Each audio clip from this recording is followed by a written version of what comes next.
UGC net दिसंबर 2025 इम्तिहान का सवालिया पर्चा प्रोविजनल आंसर की और रिकॉर्डेड रिस्पॉन्सेस 14 जनवरी 2026 से ऑफिशियल वेबसाइट्स पर आ चुके हैं।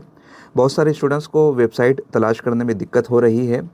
UGCNet.NTA.NIC.in ये ऑफिशियल वेबसाइट है। इस वेबसाइट पर जाने के बाद आप लेटेस्ट न्यूज़ में देख सकते हैं आंसर की challenge for UGC net December 2025 is live.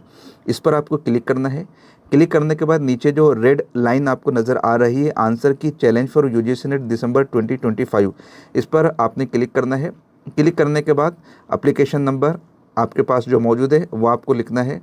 उसके बाद में आपने यहाँ पर अपना जो पासवर्ड है पासवर्ड लिखना है।